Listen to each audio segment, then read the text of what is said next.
Let's step into one of the most powerful moments in the life of Peter. Not because everything went perfectly, but because it didn't. The story of Peter walking on water in Gospel of Matthew 14 shows us something profound about faith, fear, and where we choose to focus when storms rise around us. The scene begins after a long day of ministry. Jesus sends the disciples ahead of him in a boat while he stays behind to pray. Night falls, and the sea begins to churn.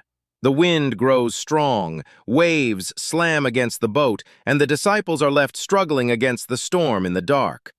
These were not inexperienced men. Many of them were fishermen who had lived their lives on the water. Yet this storm was different. The kind of storm that reminds even seasoned sailors how small they really are.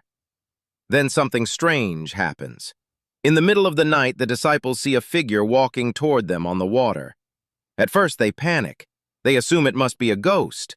Imagine the fear already in their hearts from the storm, and now a mysterious figure appears on the waves. But then a voice cuts through the wind.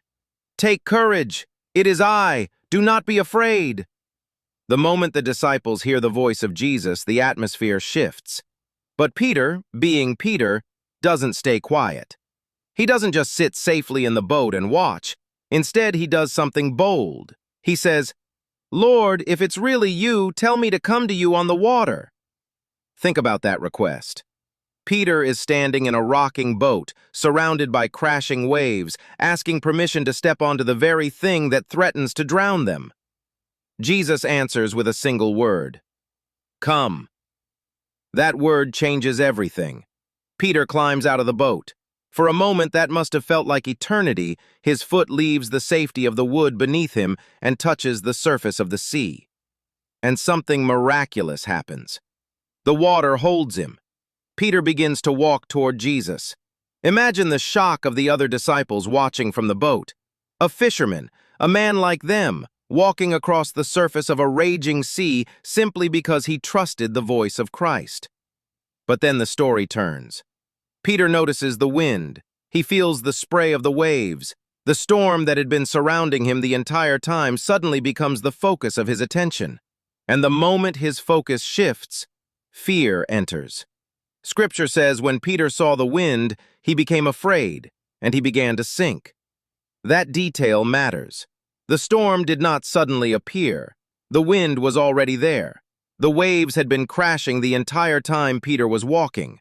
What changed was not the storm. What changed was where Peter looked.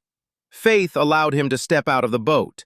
Fear began when he shifted his focus from Jesus to the storm.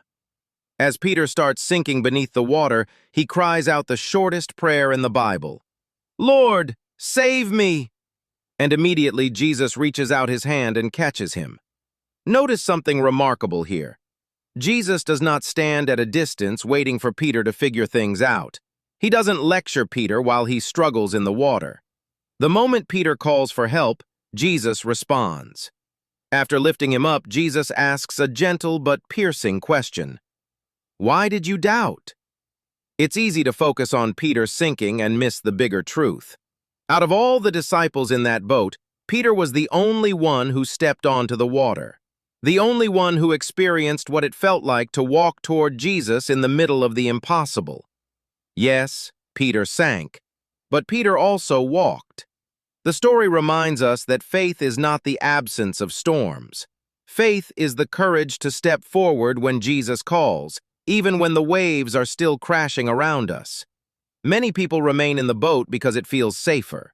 Boats represent comfort, control, and predictability. But the place where miracles happen is often just outside the edge of that comfort. Peter teaches us that following Christ sometimes requires stepping onto waters that logic says cannot hold you. And when fear begins to pull you under, the same hand that called you out will also reach down and lift you back up. Because the lesson of that night on the sea is not about how strong Peter was. It's about how faithful Jesus is to catch those who step out in faith.